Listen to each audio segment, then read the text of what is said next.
Assalamualaikum warahmatullahi wabarakatuh. Selamat pagi, siang, ataupun sore. Di sini saya akan menjelaskan terkait tugas 3 di mata kuliah pemrograman berbasis web. Perkenalkan, nama saya Heru Casaryanto dari program studi Sistem Informasi. Nah, untuk pada tugas ketiga ini kita akan diminta membuat sebuah aplikasi dengan framework Vue. Di sini sebagai sistem bahan ajar universitas terbuka, di mana kita diminta membuat dua, yaitu stok bahan ajar dan tracking DO. Nah, di sini untuk stok projectnya yang pertama terdiri dari indeks HTML sebagai pintu awal dari aplikasi web dan sebagai kontainer injeksi dari templates. Kemudian yang kedua itu style CSS, dan di sini filenya berguna sebagai mengatur tampilan dan layout pada tabel. Yang ketiga adalah data bahan ajar JSON sebagai database dummy. Kemudian yang selanjutnya adalah app.js sebagai bootstrap script dan inisialisasi root view instant. Kemudian selanjutnya templates yang berisi sebagai app modal HTML yang mengatur struktur tampilan pada pemodal. Kemudian DO tracking HTML yang mengatur struktur tampilan pada tracking bahan ajar. Kemudian stock table untuk mengatur struktur tampilan pada stok bahan ajar, dan terakhir ada status batch HTML sebagai visualisasi batch status atau semacam notifikasi seperti di sini, status aman, kemudian status menipis seperti itu. Kemudian komponen yang berisi sebagai app modal JS, do tracking JS, stock table JS, dan status batch. Kemudian service yang berisi sebagai API JS, ya sebuah service layer untuk data provider yang memanggil data dummy dari data bahan ajar JSON. Kemudian untuk alur aplikasinya sendiri, di sini aplikasinya atau browser membaca file index dulu, kemudian file index di dalam situ dibaca dari atas ke bawah. Kemudian browser langsung mengunduh dan menerapkan style CSS agar halaman web memiliki gaya tampilan. Di saat yang bersamaan, browser juga meload framework dari Vue agar Vue dipindahkan dan disiap dalam memori. Kemudian browser juga membangun struktur halaman DOM seperti header, tab navigasi, dan meload template kontainer yang berisi app modal HTML dan seterusnya. Kemudian tahap kedua itu adalah tahap registrasi komponen atau layanan. Kemudian di bagian HTML tadi, browser membaca teks script satu persatu. Kemudian browser memuat seluruh bekas ke dalam folder JS komponen.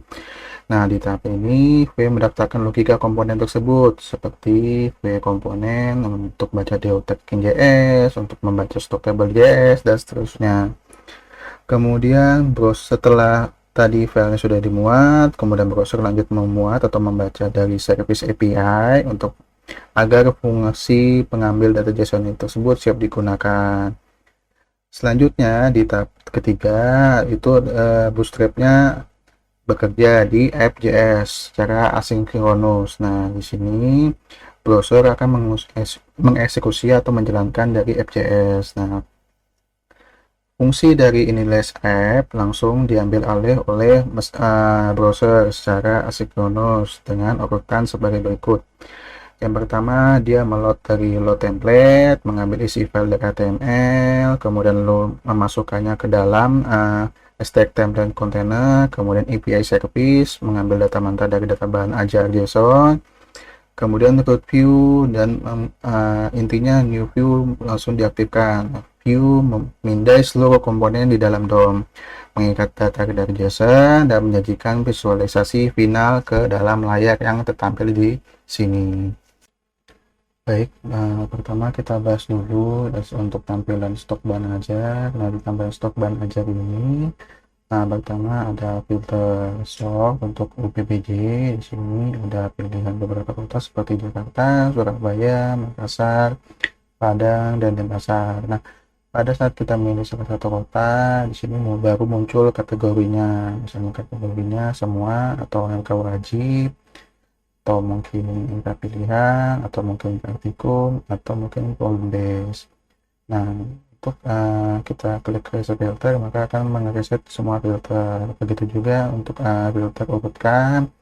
Di sini ada untuk filter default, kemudian untuk filter judul, kemudian ada filter harga, dan terakhir adalah filter stok. Nah, kemudian kita juga menambahkan filter untuk menampilkan stok yang posisinya menipis. Nah, pada saat kita klik di sini, maka akan muncul di tabel yang stok menipis. Di sini judulnya pengantar akuntansi dan dasar-dasar sosiologi.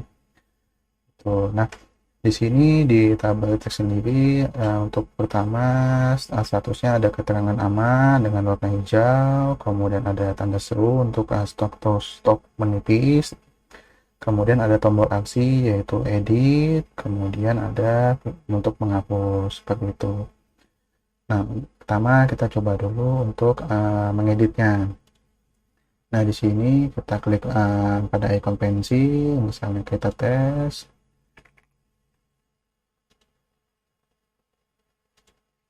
Sini misalnya edit kan pengantar manajemen, misalnya kita ganti manajemen 2.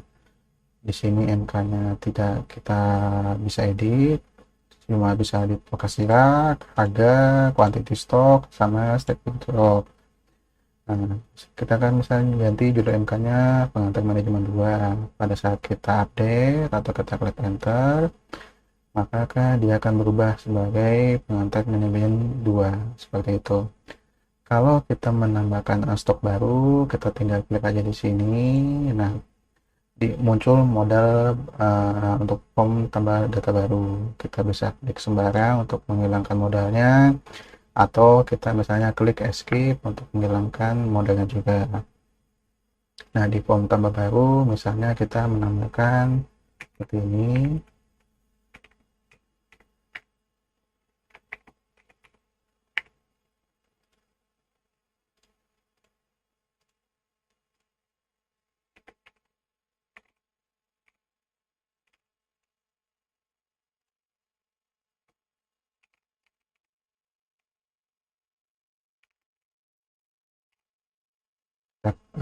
Pencet simpan atau kita pencet enter, maka di sini akan menambah yang tadi kita buat.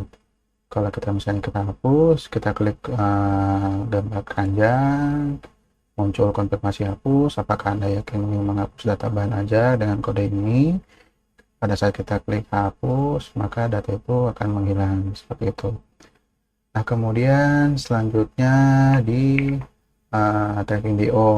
Nah, tracking DO di sini berikut untuk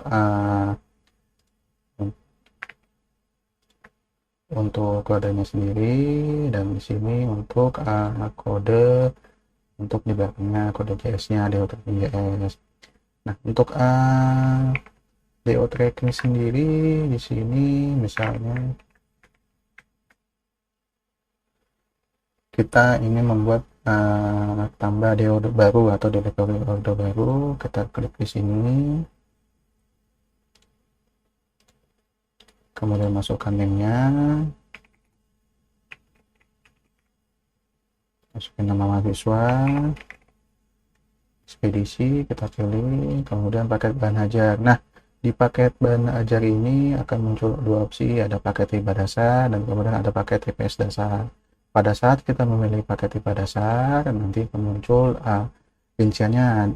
Di sini kita memilih paket IPA dasar, akan muncul pada paket bio 4201 dan visi 4001 dengan total harga paketnya di sekitar 140.000. Nah, pada saat kita klik simpan DO, maka akan muncul notifikasi sebagai data berhasil disimpan dengan nomor DO sekian-sekian. Nah, di 003 dan angka di belakangnya tergenerate otomatis saat kita menambahkan.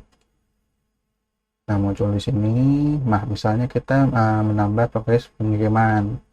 Misalnya yang kita tadi beli, misalnya paketnya telah diterima. Kita klik tambah progres. Muncul di sini progres baru yaitu telah diterima. Seperti itu. Mungkin itu aja untuk penjelasan dari saya. Mohon maaf untuk apabila ada salah kata. Terima kasih. Selamat pagi, selamat siang, selamat sore.